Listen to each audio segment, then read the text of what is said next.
आप उस महंगाई का जो सारा मलबा पिछली हुकूमत पे डालते थे। जी बिल्कुल ऐसे। लोगों ने इसको एक्सेप्ट नहीं किया, ये कहना चाह रहे हैं। सियासत कुर्बान कर दी रियासत के ऊपर।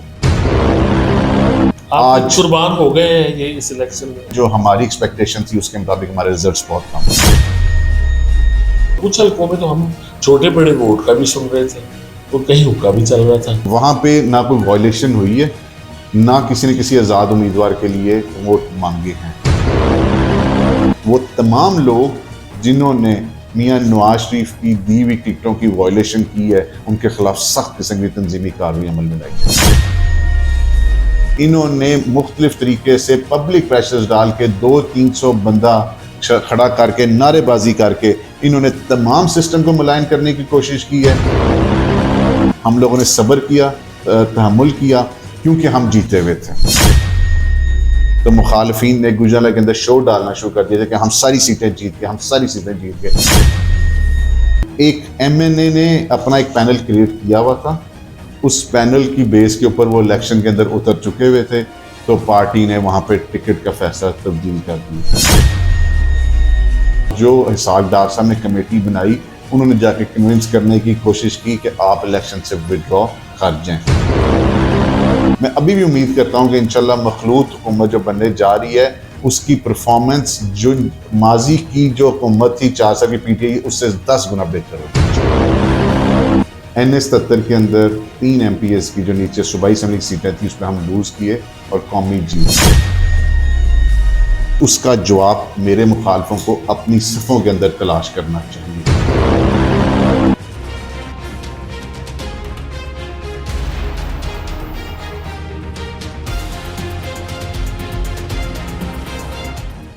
बिस्मिल्लाहिर्रहमानिर्रहीम, अस्सलाम वालेकुम। मैं हूं फैसल फारूक सागर। नाज़रीन, आप जानते हैं कि पाकिस्तान में आम इंतखाबात का एक बहुत बड़ा मरहला जो वो बखैर वाफियत अंजाम पा चुका है। गो कि ये इंतखाबी नताइज जो है बहुत सी जमातों के लिए गैर यकीनी थे और गैर मतवक्को थे। इस पे गुफ्तगू का सिलसिला एक जारी है। मेरे साथ मौजूद है पाकिस्तान मुस्लिम लीग नून के ज़िले जनरल सेक्रेटरी शुएब अल्ताफ़ चीमा साहब, जो इंतखाबी मुहिम के अलावा भी अपनी पार्टी के लिए बड़ा मुतहर्रिक किरदार अदा करते हैं गुजरावाला में। सर, बहुत शुक्रिया आपका। शुएब साहब, सबसे पहले आप कमेंट कीजिए, जो नताइज आए हैं, आपने ये सोचा था, आपका ये ख्याल था कि ये इस तरह से नताइज आएंगे? मैं आपका तहे दिल से शुक्रगुजार हूँ फैसल भाई कि आपने मुझे ये मौका दिया। जो आपने सवाल पूछा है बिल्कुल सही है। हम लोग बिल्कुल इन नताइज को नहीं देख सके, हम नहीं समझ सके। हम समझ रहे थे कि शायद हम अवाम तक इस चीज़ का मैसेज सही तरीके से कम्युनिकेट कर चुके हैं कि ये जो इस वक्त महंगाई का दौर है, ये जो इस वक्त बिजली के बिल ज़्यादा आ रहे हैं, जो गैस के बिल ज़्यादा आ रहे हैं, इसकी वजह PDM या मुस्लिम लीग नून नहीं है, बल्कि जो PTI के 4 साला इनकॉम्पिटेंट दौर था, उस दौर की बेवजह से ये सब चीज़ें हो रही हैं। और इंशाल्लाह जब दोबारा 2024 के अंदर मुस्लिम लीग नून को एक मेजॉरिटी के साथ कौमी असेंबली में मियां नवाज शरीफ को वज़ीर-ए-आज़म बनाया जाएगा, तो वो दोबारा से इस मुल्क के अंदर महंगाई को कम करेंगे। सर माफ़ कीजिएगा शुएब भाई, ये तो आइंदा की बात तो हम भी करेंगे आपसे। ये जो कुछ हुआ है, देखिए आपकी एक हुकूमत थी 16 माह का, जो उसका 16 माह के इक़दाम थे, महंगाई थी, सारी चीज़ें, और आप ये अवाम को बताने में जो आपका बयानिया था, बिलाशुबा आप फिर नाकाम रहे हैं। आप उस महंगाई का जो सारा मलबा पिछली हुकूमत पे डालते थे। जी बिल्कुल ऐसे। लोगों ने इसको एक्सेप्ट नहीं किया, ये कहना चाह रहे हैं। लोगों ने एक्सेप्ट नहीं किया। दूसरा, जो उस वक्त के वज़ीर-ए-आज़म थे मियां नवाज शरीफ, मियां शहबाज शरीफ से भी यही सवाल किया गया था, तो उन्होंने बड़ा खूबसूरत जवाब दिया था। उन्होंने कहा था मैंने सियासत कुर्बान कर दी रियासत के ऊपर। आज कुर्बान हो गए हैं ये इस इलेक्शन में। अगर आज के दिन के मुताबिक रिजल्ट्स देखे जाएं, जो हमारी एक्सपेक्टेशन थी उसके मुताबिक हमारे रिजल्ट्स बहुत कम है। और आप समझते हैं कि ये कुर्बानी आपने मुल्क के लिए, रियासत की बचाने की खातिर हमने इस मुल्क के अंदर अपनी सियासत की कुर्बानी दे दी। ठीक है। अच्छा जी, मुकामी जो मामला थे इलेक्शन से पहले टिकटों का काफ़ी आपको पता उम्मीदवार होते हैं। बहुत से हल्कों में आपके लोग खड़े थे, एक हल्के में कई उम्मीदवार थे, और दूसरी जमातों की निस्बत ज़्यादा उम्मीदवार थे आपके पास। फिर इलेक्शन में टिकटों का फैसला हुआ, इख्तलाफात थे, फिर सियासी जमातें उनको सुलह की भी कोशिश करती हैं और डैमेज कंट्रोल करने की, ताकि उसके नताइज अच्छे आएँ। तो अभी आपका जो रिजल्ट है NA 77 में और NA 78 में खुर्रम दस्तगीर खान साहब हार गए हैं, और NA 77 में आपकी सूबाई नशिस्तों से महरूम हो गए हैं, वोट नहीं मिल रहे आपस में, ये हुआ क्या है? और कुछ हल्कों में तो हम छोटे बड़े वोट का भी सुन रहे थे और कहीं हुक्का भी चल रहा था। ये आपकी ऑर्गेनाइजेशन जो है इसकी नाकामी नहीं? और बतौर जनरल सेक्रेटरी आप कितनी जिम्मेदारी इसकी लेते हैं? मैं पहले NA 77 के हवाले से आपके नाजरीन को एक चीज़ क्लियर करना चाहूँगा। 2-3 चीज़ें NA 77 के हवाले से मार्केट में इस वक्त हमारे मुखालिफ फैला रहे हैं। पहली बात, NA 77 के अंदर 3 MPs की जो नीचे सूबाई असम्बली की सीटें थी उसमें हम लूज़ किए और कौमी जीत गए। उसका जवाब मेरे मुखालफों को अपनी सफ़ों के अंदर तलाश करना चाहिए। जो 3 कामयाब होने वाले उम्मीदवार हैं, जो आज़ाद उम्मीदवार हैं, उन्होंने एक दिन भी जो उनके ऊपर कौमी असम्बली की उम्मीदवार थी उसके लिए वोट नहीं मांगे हैं।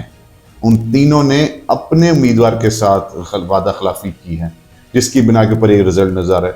उसके अलावा कुछ ऐसे हल्के थे जहां पे मुस्लिम लीग नून के ही आज़ाद सूबाई असम्बली में उम्मीदवार खड़े हुए थे, उन्होंने भी कौमी के ऊपर अपनी जो राय थी वो शायद NA 77 के उम्मीदवार के हवाले से कायम की, जिसकी बिना के ऊपर ये रिजल्ट आज हमें मिला। पहली बात। दूसरी बात, अभी इलेक्शन की रात 8 नहीं बजे थे, कम्युनिकेशंस बंद थी, सब कुछ कोई चीज़ उस कदर फाइनल नहीं हुई थी, तो मुखालफीन ने गुजरात के अंदर शो डालना शुरू कर दिया था कि हम सारी सीटें जीत गए, हम सारी सीटें जीत गए।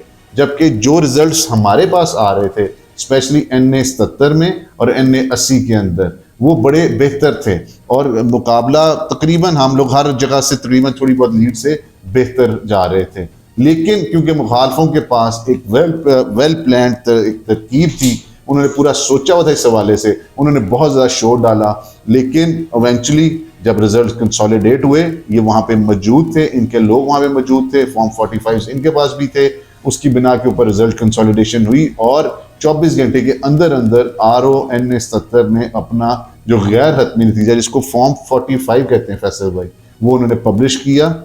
उसके बाद 2 दिन के अंदर उन्होंने फॉर्म 47 पब्लिश किया, जो कि कंसोलिडेटेड रिजल्ट है। तमाम इन लोगों की मौजूदगी में चीज़ें हुई हैं, लेकिन इन्होंने मुख्तलिफ तरीके से पब्लिक प्रेशर्स डाल के 200-300 बंदा खड़ा करके, नारेबाजी करके, इन्होंने तमाम सिस्टम को मुलायम करने की कोशिश की है। और मैं इंतज़ामिया से कहूँगा कि वो इस चीज़ के ऊपर ज़रूर एक्शन लें कि किस तरह जो विरक साहब हैं वो 1 लाख से प्लस वोट लेके, सिर्फ इस वजह से कि एक किसी जगह के ऊपर कोई ऐसा वाकया ना हो जाए जिसकी बिना के ऊपर कल को इस इलेक्शन के ऊपर डाउट क्रिएट किया गया। हम लोगों ने सब्र किया, तहम्मुल किया, क्योंकि हम जीते हुए थे। अच्छा शुएब साहब, ये बात अब जो गुजरांवाला के सियासी हल्के हैं उनसे ढकी छुपी नहीं है, तो यकीनन ये आपके इल्म में भी होगा कि NA 79 और 78 में एक आज़ाद उम्मीदवार की जो कैंपेन है मुस्लिम लीग नून के उम्मीदवार उसके साथ मिल के करते रहे, और यहाँ तक कि एक ही स्टेज जो है इस्तेमाल किया जाता रहा। अगर आपके इल्म में ये था तो बतौर जनरल सेक्रेटरी आपने क्या एक्शन किया, या अब पार्टी जो है इलेक्शन के बाद क्या आपकी हिकमत अमली है कि जो इसके बारे में वायलेशंस हुई हैं इस पे एक्शन लिया जाए, या कोई रिपोर्ट मुरतब कर रहे हैं या क़यादत को भी आगाह कर रहे हैं? अगर जिस हल्के के स्पेसिफिक हवाले से आप बात कर रहे हैं, वहाँ पे ना कोई वायलेशन हुई है, ना किसी ने किसी आज़ाद उम्मीदवार के लिए वोट मांगे हैं। स्पेसिफिकली मैं आपको क्लियर करना चाह रहा हूँ कि एक MNA ने अपना एक पैनल क्रिएट किया हुआ था, उस पैनल की बेस के ऊपर वो इलेक्शन के अंदर उतर चुके हुए थे, तो पार्टी ने वहाँ पे टिकट का फैसला तब्दील कर दिया। इस बुनियाद के ऊपर उस कैंडिडेट ने, जिसको हम सब ने और जो हिसाब डार साहब ने कमेटी बनाई, उन्होंने जाके कन्विंस करने की कोशिश की कि आप इलेक्शन से विड्रॉ कर जाएं, लेकिन क्योंकि वो उस वक्त तक अपना इलेक्शन शुरू कर चुके हुए थे, उन्होंने हमारे साथ और पार्टी के साथ माजरत की और उन्होंने अपना इंडिपेंडेंट इलेक्शन शुरू कर दिया। लेकिन दोनों MNAs ने उसको किसी भी प्लेटफॉर्म के ऊपर उसके साथ ना कोई जलसा किया है, ना कोई इंतखाबी मुहिम चलाई। अच्छा ये बताइए कि जो उम्मीदवार थे आज़ाद सीट में खड़े हो गए, उन्होंने तो पार्टी से अलहदगी इख्तियार जी बिल्कुल कर ली। जिन लोगों ने उनका साथ दिया है, पार्टी के कुछ चेयरमैन आपको नजर आएंगे कैंपेन में, कुछ वाइस चेयरमैन और पार्टी ओहदेदारान भी नजर आएंगे जी, पार्टी उस पर कोई एक्शन करेगी? पार्टी बहुत जल्द, अभी क्योंकि पार्टी इस वक्त जो लीडरशिप है, जो लाहौर में लीडरशिप बैठी हुई है, वो इस वक्त नेशनल लेवल के इश्यूज के ऊपर इंगेज है। जो ही पार्टी इन इश्यूज से अपने आप को फारिगुल तहसील होगी, इंशाल्लाह वो तमाम लोग जिन्होंने मियां नवाज शरीफ की दी हुई टिकटों की वायलेशन की है, उनके खिलाफ सख्त किस्म की तंजीमी कार्रवाई अमल में लाई जाएगी। अब आखिर में बता दीजिए, जो आइंदा की बात आप कर रहे थे, मुस्लिम लीग नून के पास और जनाब नवाज शरीफ के पास कौन सी जादू की छड़ी है कि जिससे वो महंगाई जो आप 16 माह में कंट्रोल नहीं कर सके, अपनी सियासत भी आपने तबाह कर ली, ख़राब कर ली, तो अब आप किस तरह से ये जो मसाइल हैं मुल्क को, ख़ास तौर पर मुआशी जो मसाइल हैं, इनको किस तरह से हल करेंगे? और कौम अब आपसे महंगाई के सताए हुए जो लोग हैं, जिनकी मुआशी हालत इंतहाई ख़राब हो चुकी है, वो अब इस हुकूमत से क्या और कैसे तवक्कुआत रखें? पहली बात, गुजरांवाला के अंदर क्यों रिजल्ट्स उस तरह जिस तरह के मुस्लिम लीग नून चाहती थी ना मिल सके, उसकी एक सबसे बड़ी वजह है कि ये एक ताजर और कारोबारी इलाका था, और ये जो महंगाई है इसने सबसे ज़्यादा गुजरांवाला के लोगों को अफेक्ट किया है। लेकिन अगर मुस्लिम लीग नून और मियां नवाज शरीफ का माजी याद रखा जाए, तो इससे पहले भी उन्होंने इन चीज़ों को, महंगाई को कम करके दिखाया हुआ है, और इसी उम्मीद के ऊपर हम लोगों के पास भी गए थे कि आप मुस्लिम लीग नून को कामयाब करें, इंशाल्लाह मियां नवाज शरीफ इसको कामयाब, आप लोगों को इंशाल्लाह कामयाब करके दिखाएंगे। और इन 16 महीनों में अगर आप परफॉर्मेंस देखें तो कोशिश ये की गई कि किसी ना किसी तरीके से श्रीलंका वाला मॉडल पाकिस्तान में ना बने, और उसमें हम काफ़ी हद तक कामयाबी हो गए। मैं अभी भी उम्मीद करता हूँ कि इंशाल्लाह मखलूत हुकूमत जो बनने जा रही है, उसकी परफॉर्मेंस जो माजी की जो हुकूमत थी 4 साल की पीटीआई, उससे 10 गुना बेहतर होगी इंशाल्लाह। बहुत शुक्रगुजार हूँ। मैं आपका शुक्रगुजार, बहुत शुक्रिया। शुएब अल्ताफ चीमा साहब, जनरल सेक्रेटरी पाकिस्तान मुस्लिम लीग नून जिला गुजरांवाला, हमारे साथ थे। उनसे की गई गुफ्तगू आपने देखी, इसके बारे में आपकी आरा का मुझे इंतजार रहेगा। फैसल फारूक सागर को इजाज़त दीजिए। अल्लाह हाफिज़।